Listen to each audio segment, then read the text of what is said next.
Sutra offers instruction on the various ways that mature men and women can enjoy the physical pleasures of love. The Kama Sutra has become a famous or even infamous sex manual.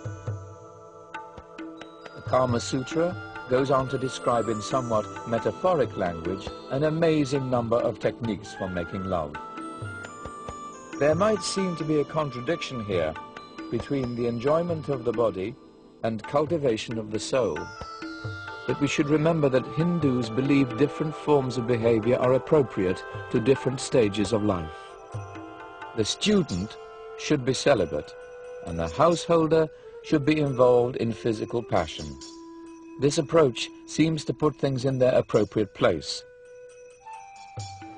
Such attempts to include every human possibility in their system has led some people to speak of Hinduism as a way of life, rather than a religion in the usual European and American sense. Yet another dimension of the Hindu way of life emerged in what might be called the early Middle Ages of India. This new dimension was a highly developed system of astrology, and it has continued to be an important part of Hindu life. Lengthy manuals on the subject became widely available, and the sidewalk astrologer became an important figure in every village and town. For important tasks, such as arranging a marriage, the horoscopes of both bride and groom received careful scrutiny. Horoscopes were also consulted to choose the most auspicious day for the wedding. In this way, the stars, the phases of the moon, the days of the month, and the hours of the day all figure prominently in the lives of ordinary Hindus. Astrology thus joins water as one of the common practical elements of Hinduism. Hindus, Jews, Christians and Muslims all use water, both physically and symbolically, as a purifying substance. Christians experience new life through baptism. Muslims must wash before they pray in order to purify themselves. Likewise, Hindus look upon bathing as an act that removes any form of pollution, and it is one of the reasons that most Hindus bathe every morning. Hindus consider the Ganges River in northern India to be the purest water in the world. Many Hindus believe that bathing in the Ganges River removes all sin. Older people sometimes choose to spend their last days on its banks, especially in one of the holy cities through which the river flows. After they die, they will be cremated and their ashes set afloat on the river.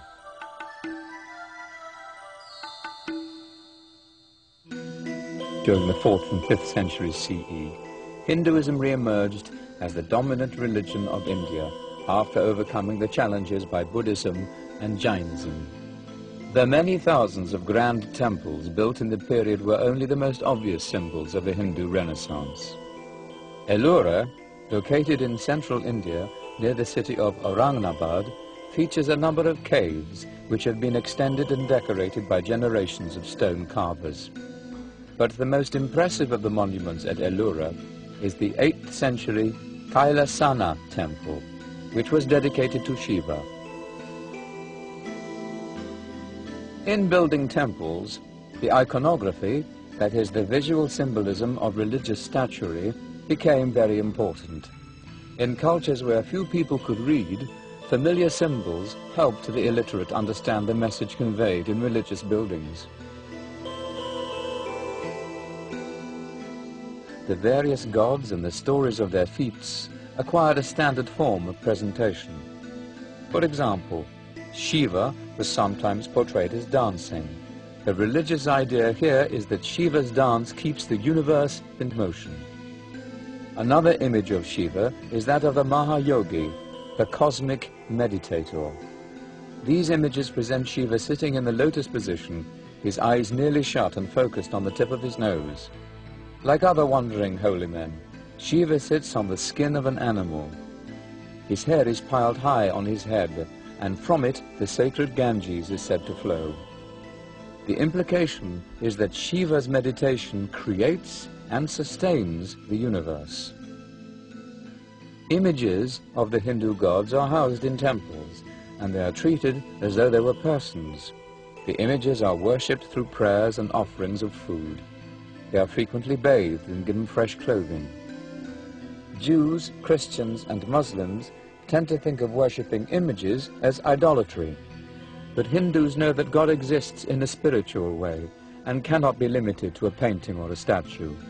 Though they display great regard for the images themselves, Hindus actually worship what the images represent. You see, in the Hindu way of looking at things, there's one God that appears in many ways.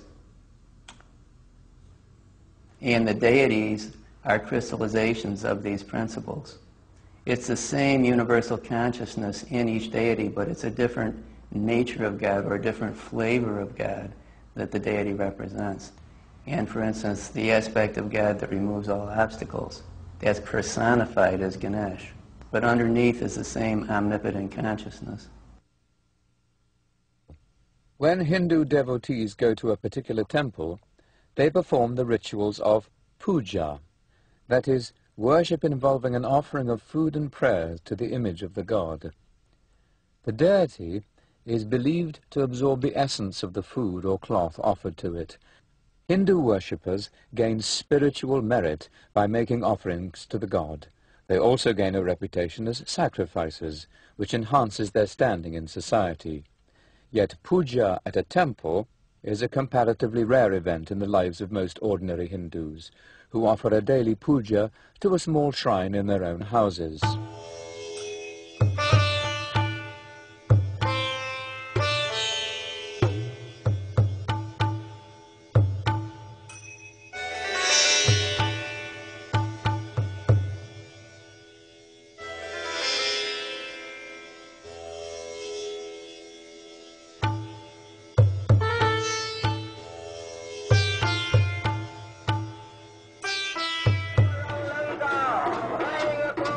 Hinduism does not have a specific Lord's Day or Sabbath as Jews and Christians do, though Hindus do have frequent festivals to celebrate one or another god. One of the most famous of these festivals is the Ram Lila, or the drama of Ram, which is especially popular in North India. The Ramayana is nearly as popular and influential as the Mahabharata and its sacred chapters, the Bhagavad Gita. In the Ramayana, the god Rama takes on the human form of a prince. The story revolves around the kidnapping of Rama's wife, Sita, by a demon named Ravana. Rama and his brother Lakshmana search for Sita and her captor, and this leads to many adventures. Rama forms an alliance with Hanuman, and finally he and Lakshmana confront the demon on the island of Sri Lanka. Using Rama's divine power and the thousands of monkeys in Hanuman's army, the heroes kill the demon.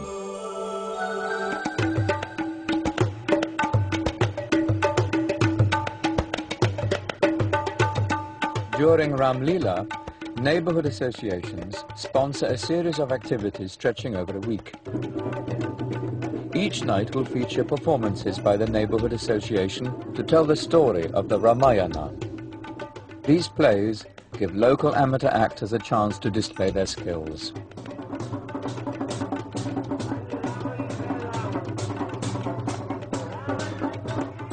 The neighborhood association will also build a huge papier-mâché image of the demon Ravana.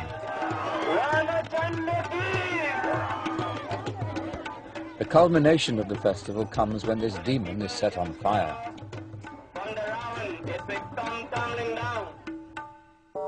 In the 11th century of the Common Era, a number of external and internal forces in India worked to shape Hinduism into its modern form. The first and most significant outside force was the arrival of the Muslims. Muslims from Central Asia and Afghanistan would have the greatest impact on Indian life. The Sultan Mahmud, the 10th and 11th century ruler of Ghazna in what is now called Afghanistan, ordered the first major Muslim invasions through the Khyber Pass.